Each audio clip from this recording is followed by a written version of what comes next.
Going home for the holidays can challenge every ounce of your self-love practice. It pulls at old expectations, old roles, old dynamics, and it touches the oldest version of you. And so, yes, the holidays can be a loving, grand, beautiful time, but it also can be challenging. It can also be triggering. It can also be touching old wounds that we thought we healed. And so this video is on how to love yourself through the holiday season, which can be hard for us. For me, self-love during this season looks like not abandoning myself to keep the peace, not dimming how I feel, not placating or playing peacekeeper. It's being true to this version of me, even in spaces where I have been older versions of me, where people recognize and expect an old role. I no longer placate, I no longer dim, and I honor myself and I root myself. And this video is on how I do that.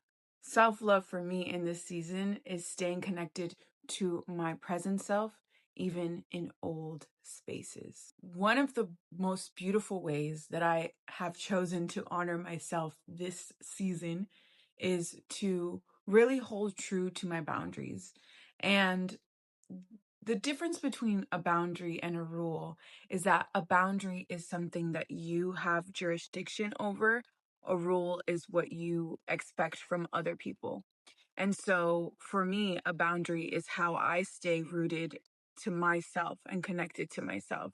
It's what I can control, what I have autonomy over. It's not expectant on how other people are, what other people are doing or what other people are saying. And so for me, a boundary is I don't allow certain people to talk to me in a certain way, certain people to raise their voice at me. Those are boundaries that I have. And again, I don't have control over how someone acts or what someone else does. I only have control over how I respond. So my boundary is walking away when things get tense, shortening a time that I spend with someone, taking walks, really honing in on what I'm eating and how I'm moving my body in an unregulated space or when I'm out of my routine. During the holiday season, I'm like that much more intentional about how I'm taking care of myself because I'm out of whack. Like I'm jet lagged. I'm not eating the way I used to or not moving my body in the way I'm used to. I'm being triggered by people in my family. And so it's really okay. All these self-love practices that I've been honing in on and have been really strengthening during the year, they're put to test at this season. And the one thing I want to say is like, it's really easy to feel like you've regressed because you're just being met with people expecting certain things from you because that's what they're used to. And they haven't met like this new revived version of you. And so there is a little bit of resistance there. There is like a gap in energy from who you are and who you were. And they're meeting that. And so there is a little dissonance there. And for you, or for me rather, it's how can I love myself in that distance, right? And it's like, honestly, sometimes even I feel a grief there, like, oh, I'm not that same person. I can't connect with that person in the same way. And how can I come to grips with that grief? And while it's not someone that's passed, it's a past version of myself that has. And so that is something that I am really like just sitting with this season is the grief of who I used to be because it was small and it was like placating and dimming and just not who I am. And so when someone expects me to be that, there's a grief there because I'm not that anymore. So one big thing for this holiday season is my boundaries. What can I control? How am I honoring myself? And boundaries, I think, have like a negative connotation, but really it's how you love yourself and the other person at the same time. People pleasing is not self-love. It's the antithesis of that. So how can you love the other person and yourself at the same time? That is what a boundary is. And again, it's not what the other person is doing, it's what you are allowing and permitting in your space. And if someone is taking advantage of you or harming you or being mean to you, you can walk away. You are not a child anymore. You are an adult. You have full jurisdiction and autonomy over your life, over your choices, over your time. So you can walk away. You can change the flight. You can do the things that honor you. You can shorten the trip. Do the things that honor you so that you don't revert back to your old ways, so that you don't say harmful things, and so that you keep the peace that you created within yourself. Another thing that I think is so important this holiday season is forgiveness. I have a daily forgiveness practice, and it's forgiving people for not being who I expect them to be. Harm and like hurts are often because we expect certain things from others.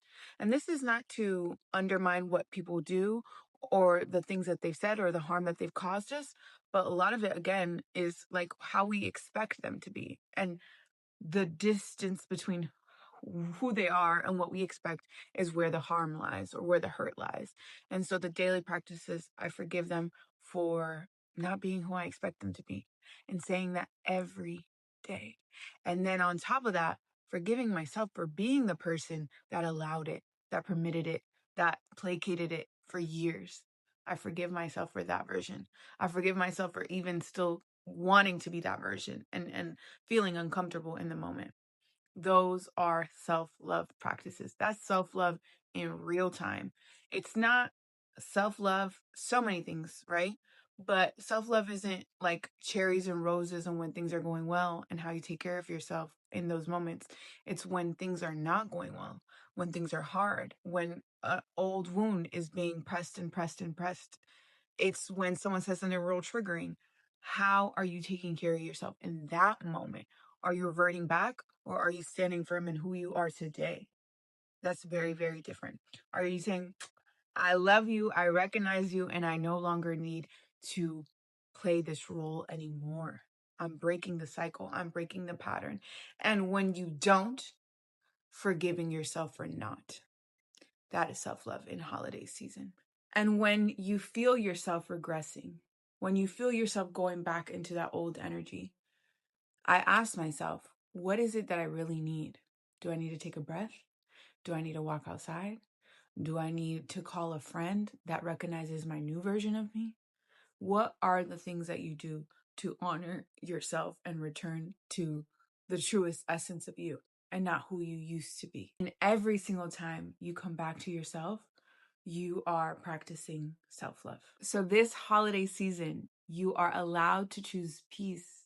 You are allowed to stay connected to this version of you, to the rooted, grounded version of you.